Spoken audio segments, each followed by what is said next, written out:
The Space Visitor. Very early one morning, as Silly Susie lay in bed still half asleep, she sensed that something was different around her, but she couldn't figure out just what it was. Everything in her room looked the same, but the air seemed to be thicker or full of electricity or something. And everything was so very quiet outside, and it was darker than usual for 5 o'clock in the morning for this time of year. "I think I'll get up and go out in the yard," she said to herself. I just know something strange is going on." She dressed quickly and quietly let herself out the back door. As she walked slowly out into the yard, she noticed an odd, pale light that seemed to be all around the yard. It seemed to be coming from a very bright star that was right in the middle of the Milky Way. As she watched, she walked out into the large barnyard where there were no trees to block her vision. And now she could clearly see that the star was getting bigger and brighter all the time. "Gosh," she thought, "I've never seen a star like this before. It must be a meteor, or maybe a comet or something." Now it was so bright she had to hold her hands up to shade her eyes, and she could even hear a faint humming noise coming from it. Then, before she knew it, or could think any more about it, the light around her became as bright as day, and she could now see that what she had thought was a star was actually a small flying saucer, or a spaceship, that now zoomed in over the barn and began darting around, sort of as though it was looking for a place to land. Twice it came in so close to Silly Susie, she thought she could see a small window in the top of it, with a little face peering out. But then it quickly raced away, only to circle back, and this time approach very slowly, as though it had made up its mind it was going to land. Then, just as it touched the ground not 3 feet in front of Silly Susie, it hummed loudly, its light became even brighter, and off it went again. "Oh, please, you pretty little thing, don't be afraid," said Silly Susie, and she held her hand out to it with her palm up to show that she had nothing that could hurt it. And, to her delight, the little saucer came hesitantly back again, and this time it landed at Silly Susie's feet. The humming stopped, and the light got very dim. But there still was enough for her to see a beautiful little girl, just about her own age, peering at her from the window in the top of the saucer. Her eyes looked very frightened, but slowly, very slowly, a door next to the window swung open, and she stepped quickly out onto the ground. Her short dress was made of some soft, thin, silvery material that seemed to shine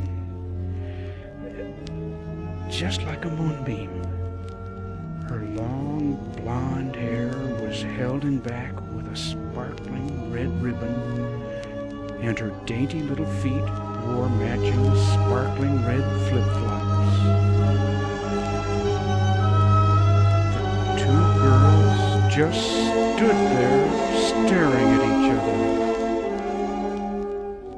Then Silly Susie spoke first, and after telling her name, she went on and explained that this was the planet Earth, and that this was where she lived with her mother and dad and her brother.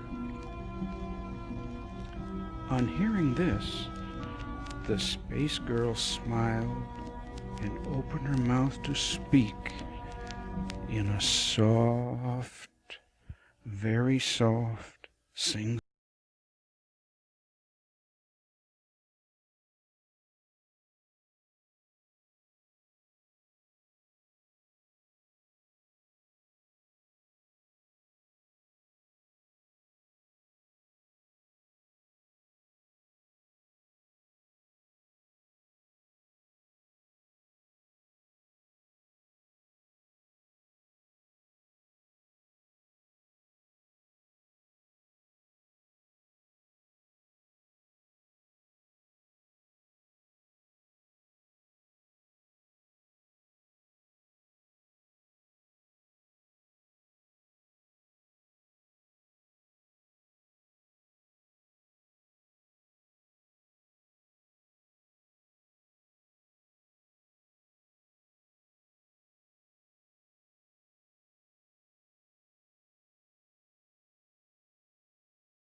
Then reached into the flying saucer and brought out a big basket.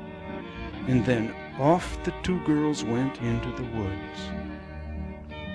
Right away, Silly Susie found a big poison ivy vine growing up a cedar tree. They pulled and tugged at it until it came loose, and in just a few minutes the basket was full.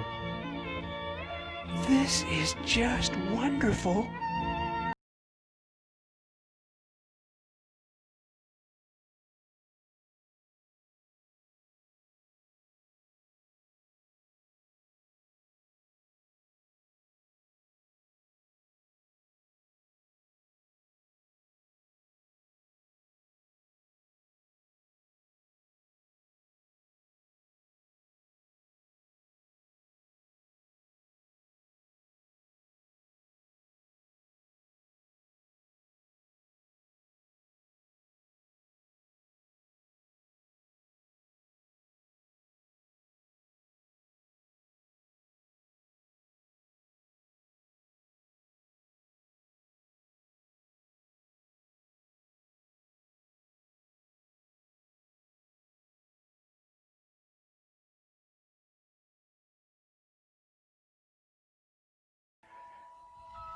and she stepped into her flying saucer, closed the door, started the engine, which made a low hum, and slowly lifted off the ground.